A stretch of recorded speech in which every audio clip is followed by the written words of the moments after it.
गर्ज 1947 को हमारा मुल्क आज़ाद हुआ, 15 अगस्त था।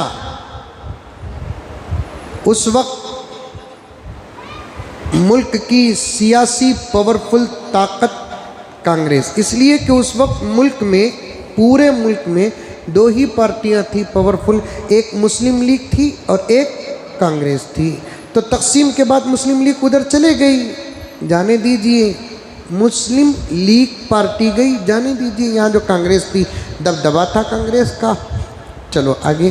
15 दिन के अंदर अंदर ये फैसला तय पाया कि अब हमारा मुल्क जब अंग्रेज़ों से आज़ाद हुआ तो अब जो कानून है वो अंग्रेज़ों का कानून है। मुल्क उनसे आज़ाद हुआ तो फिर उनके कानून की क्या ज़रूरत है? हमारे अपने मुल्क का एक अलग कानून बनाना चाहिए। 15 दिन के अंदर ये फैसला हो गया कि हमारे मुल्क का अलग एक दस्तूर और कानून बनाना चाहिए। अब कानून बनाने के लिए अच्छे अच्छे अक्लमंदों की ज़रूरत पड़ती है। चुनाचे तारीख़ी अहम और सच्ची किताबों में लिखा है। मालूम नहीं तो हमारे सामने बैठो। हम जहाँ हमारे मदारिस अरबिया व इस्लामिया की किताबें पढ़ाना जानते हैं और हमारे बड़ों की तारीख़ से अल्हम्दुलिल्लाह हम वाकिफ़ियत रखते हैं, हमारे मुल्क की तारीख़ से भी वाकिफ़ियत रखते हैं। जमहूरियत का क्या मतलब, सेकुलरिज्म का क्या मतलब? और इत्तेफाक से आज 26 जनवरी भी है, यौम जमहूरिया हमारे मुल्क का। जानते हैं क्या है यौम जमहूरिया? कब बना यौम जमहूरिया? क्या है इसके दफ़ात? किसने हमारे मुल्क की जमहूरियत में काम किया? किसकी सदारत में काम किया? कितने अफराद ने काम किया? मुखालफत किसने की? जो मुखालफत की उनका मंशा क्या था? आज उनकी बात सही हो रही है कि गलत हो रही है, ये क्या खाक आप जाने। रब्बे काबा की कसम, क्या समझते हो उलमाए किराम को? ये कुरान और तफसीर ही जानते हैं। अरे हम ही ने इस मुल्क को आज़ाद किया, ये मुल्क की तारीख हम नहीं जानेंगे, भला क्या खाक तुम जानोगे? हमारी शहादतें हुई, हमने मुसल्लों को छोड़ा, हमने मिंबरों को छोड़ा, तफसीर पढ़ाने वाले मसनदों को हमने छोड़ा, बुखारी और अहादीस पढ़ाने वाले मसनदों को हमने छोड़ा। हमारी पगड़ियाँ उछाली गई, हमारी टोपियाँ उछाली गई। हम उनके मुकाबले में सामने वाले के हाथ में तलवार और बंदूक था। अल्लाह के हमारे बड़े हजरत उलमाए किराम ने मस्जिदों के असा को तलवार और बंदूक समझकर मैदान में उतरने वाले हम थे। अगर बात मानते नहीं तो आओ हमारे सामने बैठो। 1850 पर 7 की जंग में मैदान में तन्हा कौन थे? शामली में कौन थे? बालाकोट में कौन थे? अंग्रेज डरा तो किससे डरा?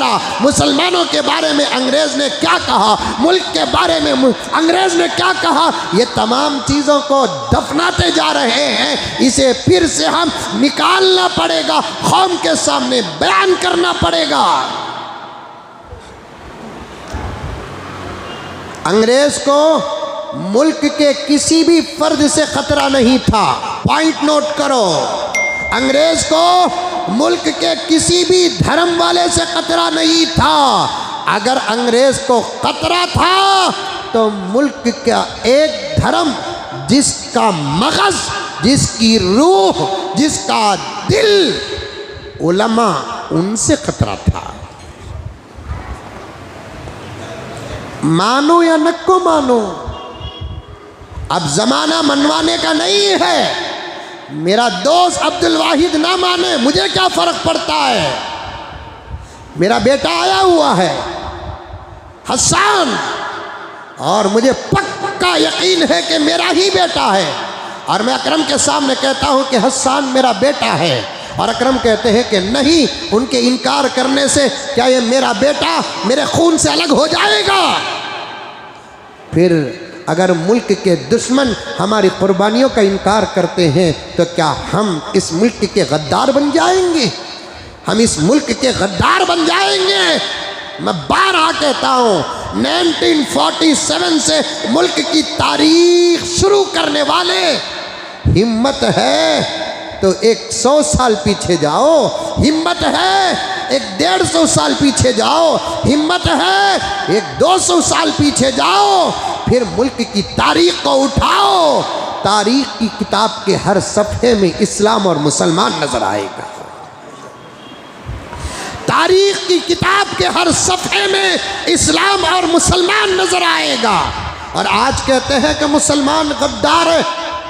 यूपी के एक एमएलए आजम खान ने असम्बली की एक तकरीर की, जो इस वक्त वो गिरफ्तार हैं, दुश्मन की साजिश का शिकार हैं। और गिरफ्तारियों से मोहम्मद के ग़ुलाम डरते नहीं, शहादतों से मोहम्मद के ग़ुलाम डरते नहीं। आज़म खान जो यूपी के एक एमएलए हैं, अल्लाह उनकी हर मुसीबत को दूर फरमाए। असम्बली की एक तकरीर मैंने सुना, उन्होंने पूरे मुसलमानों की वकालत करते हुए असम्बली में एक जुमला कहा, ऐ मेरे मुल्क के हिंदू भाइयों, हमारी मोहब्बत पर तुम कुर्बान हो जाओ।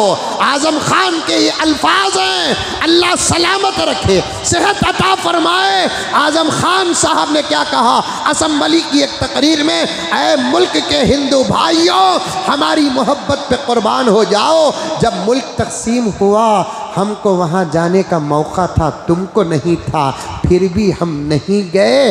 पाकिस्तान को नहीं, हिंदुस्तान का इंतखाब किया। ये मोहब्बत नहीं तो और क्या है। और आज हमारी मोहब्बतों पे डूब करते हो, आशिक की निगाह हम पर डालते हो, और हमारे फोन रिकॉर्ड्स खोल खोल कर देखते हो, हमारे पीछे पड़े हो। मैं तो इन दुश्मनों को कहता हूं, हमारे पीछे जितना पड़े हैं ना, तुम तुम्हारे जवान बेटियों के पीछे पड़ते तो कम से कम तुम्हारी इज्जत तो महफूज होती।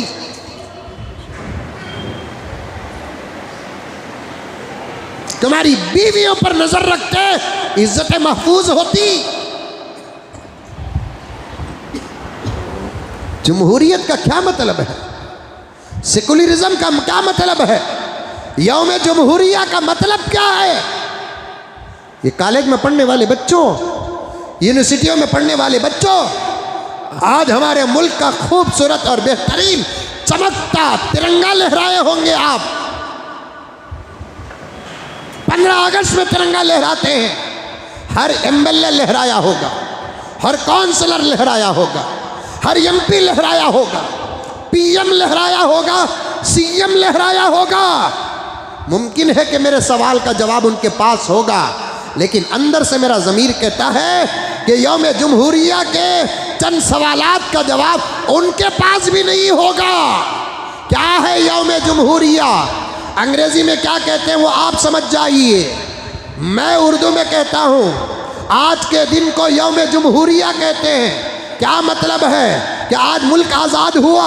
मुल्क आज़ाद नहीं हुआ। क्या आज मुल्क में मुल्क का कानून बना?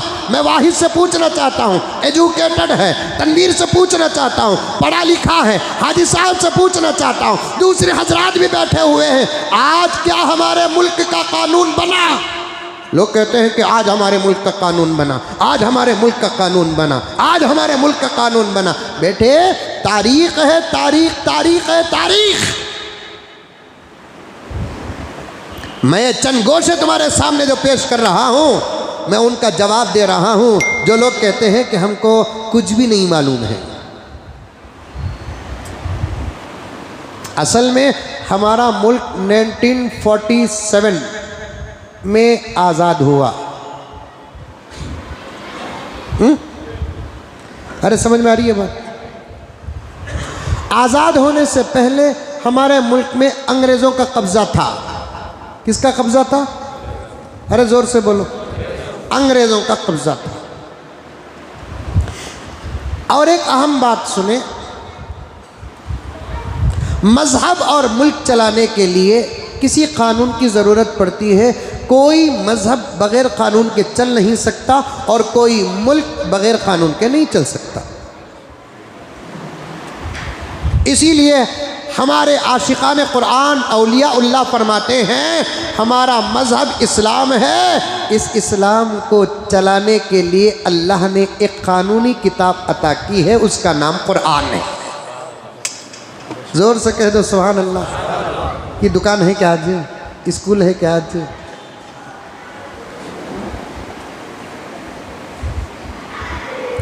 कोई मजहब या कोई मुल्क बगैर कानून और दस्तूर के चलता नहीं।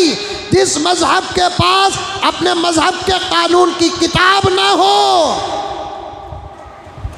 वो मजहब नहीं। जिस मुल्क में अपने मुल्क का कानून और किताब ना हो वो मुल्क नहीं।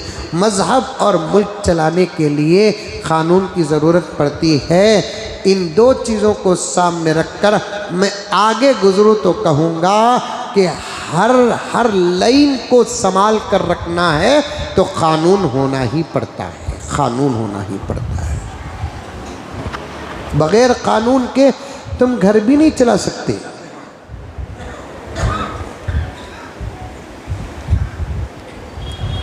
स्कूल नहीं चला सकते, कॉलेज नहीं चला सकते। 8 बजे बच्चा स्कूल को अंदर आना ये कानून नहीं तो और क्या है। खाकी लिबास पहनकर आना, वाइट लिबास पहनकर आना ये कानून नहीं तो और क्या है। टाई लगाकर आना ये कानून नहीं तो और क्या है। फला कलर का जूता पहनकर आना ये कानून नहीं तो और क्या है। जूते का तस्मे का कलर भी फला होना ये कानून नहीं तो और क्या है।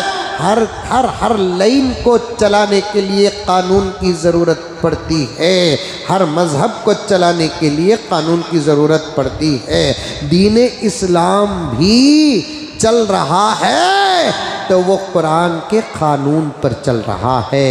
अब ये कहना पड़ता है मुझे इस्लाम सलामत है तो कुरान की बरकत से सलामत है, क्योंकि इस्लाम कुरान का नतीजा है। कुरान सलामत तो इस्लाम सलामत।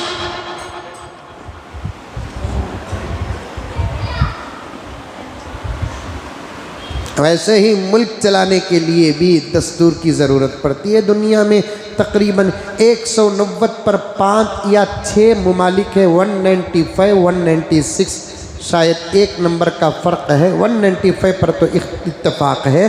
दुनिया के अंदर 195 कंट्रीज़ है। हर कंट्री का दस्तूर है, हर कंट्री का दस्तूर है। अब जब हमारा मुल्क आज़ाद हुआ अल्हम्दुलिल्लाह हमारी मेहनतों से, हमारी शहादतों से, ये हर वक्त हमारे बच्चों को पढ़ाना पढ़ाना पढ़ाना पढ़ाना पढ़ाना बोलना, बेटे स्कूल में क्या पढ़ाते हैं कि होमवर्क समझ। हकीकत यही है कि ये मुल्क हमारा। क्या इमारत बन जाती कि वो बाहर की बात, हकीकत क्या जगह बाबरी मस्जिद की। पढ़ाओ पढ़ाओ।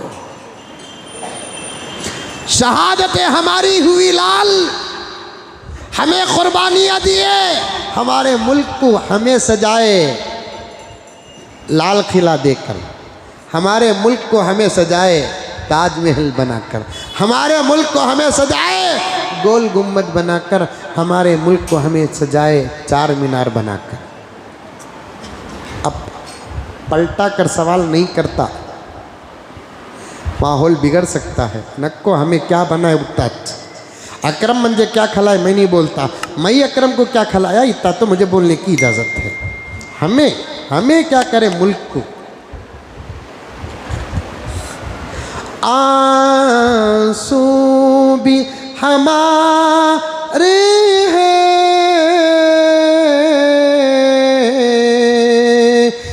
दामन भी हमारा है।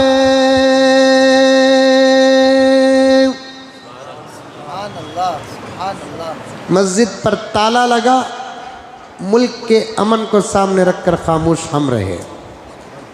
मस्जिद को शहीद करे, मुल्क के अमन को सामने रखकर खामोश और सब्र से हम रहे।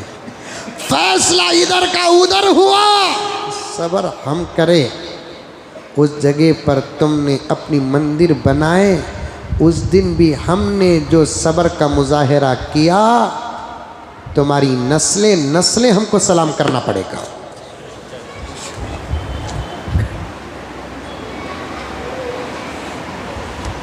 आंसू भी हमारे हैं, दामन भी हमारा है, हमने ही लहू देकर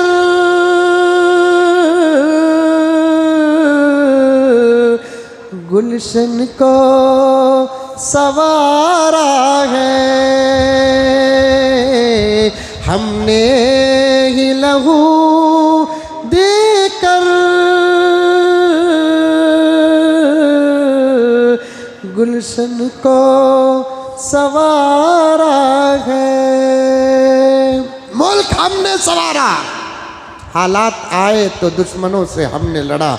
1947 15 अगस्त को हमारा मुल्क आज़ाद हुआ। यौम जमहूरिया बताता हूँ, सुनो नौजवाना, सुनो।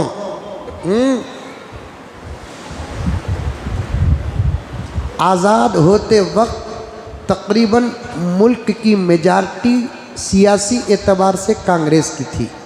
मैं उस ज़माने की कांग्रेस की तारीफ़ कर रहा हूँ, ये ज़माने की नहीं। वरना तुम्हें मंजे फतवा देना नहीं। मुजम्मिल साहब देखो आजकल कांग्रेस की तारीफ जुम्मे में भी कर रही।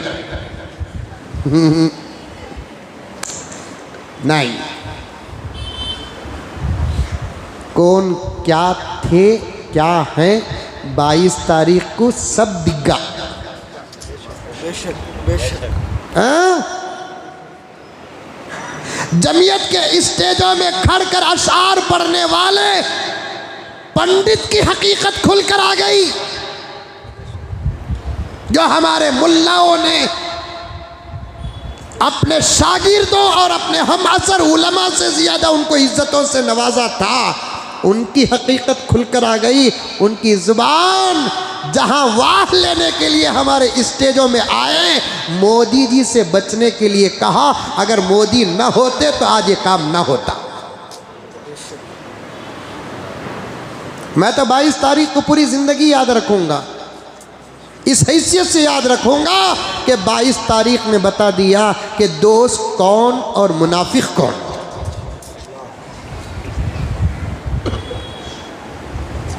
मैं नहीं भूलूंगा 22 तारीख को, दुआ करूँगा उस दिन में।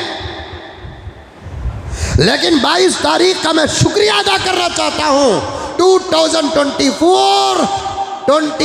जनवरी का मैं शुक्रिया अदा करना चाहता हूँ कि उस तारीख ने बता दिया कि हमारा कौन था, हमारे साथ रहकर मुनाफिक कौन था। मुझे दुश्मनों से गिला नहीं, मुनाफिकों से गिला है। इसीलिए मुसलमानों, मैं आप तमामी हजरात से कहना चाहता हूँ, एतबार की भी एक हद होती है। हद पार करोगे घरों की इज्जतें लुट जाएंगी, तो फिर बाहर का माहौल क्या होगा।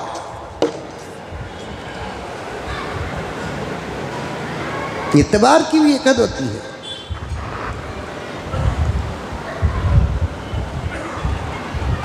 गर्ज 1947 को हमारा मुल्क आज़ाद हुआ, 15 अगस्त था। उस वक्त मुल्क की सियासी पावरफुल ताकत कांग्रेस, इसलिए कि उस वक्त मुल्क में, पूरे मुल्क में 2 ही पार्टियां थी पावरफुल, एक मुस्लिम लीग थी और एक कांग्रेस थी। तो तकसीम के बाद मुस्लिम लीग उधर चले गई, जाने दीजिए। मुस्लिम लीग पार्टी गई, जाने दीजिए। यहाँ जो कांग्रेस थी, दबदबा था कांग्रेस का। चलो आगे। 15 दिन के अंदर अंदर ये फैसला तय पाया कि अब हमारा मुल्क जब अंग्रेज़ों से आज़ाद हुआ, तो अब जो कानून है वो अंग्रेज़ों का कानून है। मुल्क उनसे आज़ाद हुआ तो फिर उनके कानून की क्या ज़रूरत है। हमारे अपने मुल्क का एक अलग कानून बनाना चाहिए। 15 दिन के अंदर ये फैसला हो गया कि हमारे मुल्क का अलग एक दस्तूर और कानून बनाना चाहिए। अब कानून बनाने के लिए अच्छे अच्छे अक्लमंदों की ज़रूरत पड़ती है। चुनाचे तारीख़ी अहम और सच्ची किताबों में लिखा है, डॉक्टर अंबेडकर साहब जिनसे बड़े बड़े काम तो हुए हैं, अब मरने के बाद पता चलेगा कि अल्लाह ने उनको बदला क्या दिया। जुमला समझ रहे हैं मेरा? बड़े बड़े काम अल्लाह ने उनसे लिए हैं और इस वक्त उनके ज़बरदस्त कारनामों को जिक्र करने का मेरे पास मौका नहीं है। फिर कभी इंशाअल्लाह ताला अगर हो सके तो शाम में एक जलसा है, वहाँ अगर बात आ गई तो मैं आपके सामने अर्ज़ करूँगा। शिवाजी नगर में यौम जमहूरिया के उन्वान पर इरादा है उनकी कुछ ख़ास बातें शायद के बहुत कम लोगों को मालूम है, हमारे बड़े और असातिज़ा को छोड़कर मौका मिले तो मैं उन बातों को बयान करूँ। उनकी सदारत में एक जमात बनाई गई मुल्क का कानून बनाने के लिए, जिसमें तकरीबन 300 अफराद पर मुश्तमिल थी। मुल्क का कानून एक दो आदमी से नहीं बना, 300 अफराद।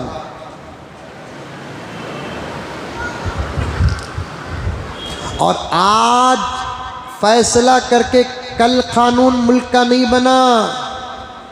जानते हो प्यारो, मुल्क का दस्तूर और कानून बनने के लिए कितने दिन लगे? साफ तारीख मौजूद है और सब जानते हैं। हमारे महान भारत का कानून बनने के लिए 2 साल 11 महीने 18 दिन लगे। कितने? 2 साल 11 महीने 18 दिन। और 26 जनवरी मुल्क के कानून बनने का दिन नहीं। जब मुल्क का कानून बना और तमाम पार्लियामेंट के अरकान के सामने आया तो तमाम मुल्क का कानून बनाने वाले 300 अफराद में हर मजहब के लोग थे और हमारे अपने मजहब की नुमाइंदगी करने वाले हजरात में 3 नाम तुम्हारे सामने पेश करता हूँ जिन्होंने मुल्क के दस्तूर में मोहम्मदन लॉ और मुस्लिम पर्सनल लॉ को दाखिल किया। उनमें से एक ज़बरदस्त शख्सियत हज़रत मौलाना इज़्ज़ुर रहमान सिवहारी रहमतुल्लाहि अलैह, जो मुल्क के अंदर मुस्लिम पर्सनल लॉ मोहम्मदन लॉ और उन क़वानीन को दाखिल किया। तो मदारिस अरबिया में पढ़ाई जाने वाली ज़बरदस्त किताब अल हिदाया को सामने रखकर मोहम्मदन लॉ मुस्लिम पर्सनल लॉ को बनाया। हजरत मौलाना हसरत मोहानी रहमतुल्लाहि अलैह, मौलाना अबुल कलाम आज़ाद, ऐसे हजरात भी इस कमेटी में थे। जब पूरा दस्तूर बनकर बिल पास करने का वक्त आया तो सिर्फ एक आदमी, एक शख्सियत ने इस बिल की मुखालफत की। सब के सब तायीद किए। वो मुखालफत करने वाली शख्सियत कोई और नहीं थी, हज़रत मौलाना हसरत मोहानी थी। उनकी मुखालफत की वजह उस वक्त समझ में नहीं आई, लेकिन आज समझ में आ रही है।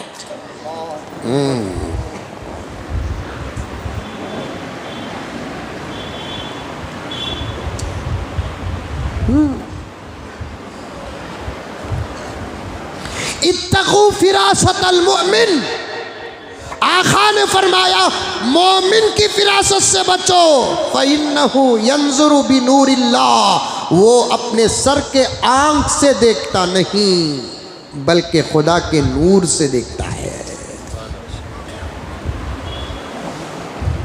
आहा, गर्ज एक दो आदमी की मुखालफत से क्या होता? वैसे तो तलाक बिल में भी कई लोगों ने मुखालफत की। अंकल पास करे कि नहीं करे? एनआरसी की बिल में भी मुखालफत हुई, एनपीआर की बिल में भी मुखालफत हुई। अंकल पास करे कि नहीं पास करे? मुखालफत करने वालों की तादाद कम हो, मुआफ़क़त करने वालों की तादाद ज़्यादा हो तो उस सूरत में बिल पास हो ही जाती है। वैसे हमारे मुल्क का दस्तूर बहुत अच्छा दस्तूर है। हज़रत को कुछ बातें नज़र आई जो उस वक्त मुनासिब नहीं थी, लेकिन इस वक्त नज़र आ रही है। बिल पास हो गई। आपको मालूम है कि हमारे मुल्क का कानून बनकर पास कब हुआ? 1950 24 जनवरी। 2 तारीख बयान करने में लोग हमेशा छुपते हैं। एक आज़ादी की अरबी तारीख बयान करने में लोग छुपते हैं। ये कानून के बनने की तारीख में लोग नादान बनते हैं। हमारा मुल्क अंग्रेज़ी एतबार से 1947 15 अगस्त को आज़ाद हुआ, लेकिन अरबी तारीख़ का अगर हिसाब लगाएंगे रमज़ान का महीना था, रात शब कदर थी। हमारे मुल्क की जमहूरियत का दस्तूर जब बना तो फिर मेरे प्यारे 24 जनवरी 1950 में मुल्क का कानून बनकर तमाम के दस्तखत पड़ गए। एक दिन छोड़े 26 तारीख क्या है? मुल्क का कानून बनने का दिन नहीं है, कानून के लागू होने का दिन है। अंडरस्टैंड? फैसला पार्लियामेंट में हुआ कि कानून तो बन गया, इसे शुरू कब करे?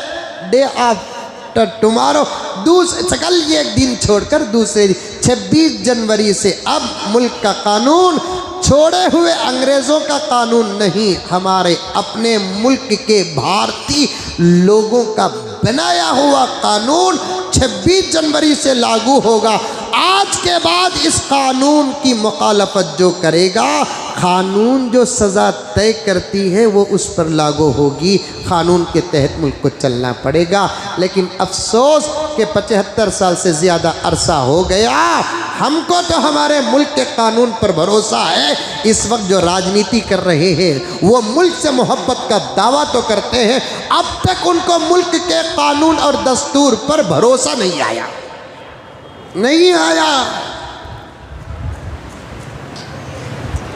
सारी दुनिया हमारे मुल्क के कानून को देखकर तारीफ करी, सारी दुनिया तारीफ करी। मुझे इंग्लिश नहीं आता, कमी पेशी माफ़ कर दें आप।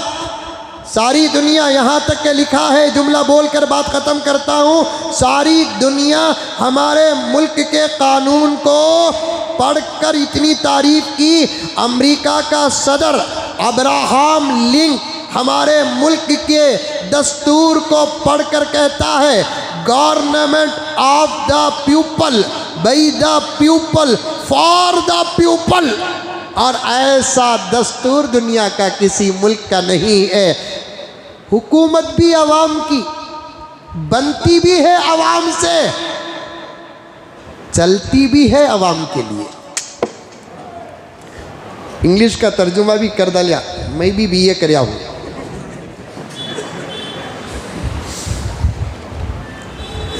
दुआ करो कि अल्लाह ताला हमारे मुल्क को ता क़ियामत सलामत रखे, हमारे मुल्क के दस्तूर को ता क़ियामत सलामत रखे।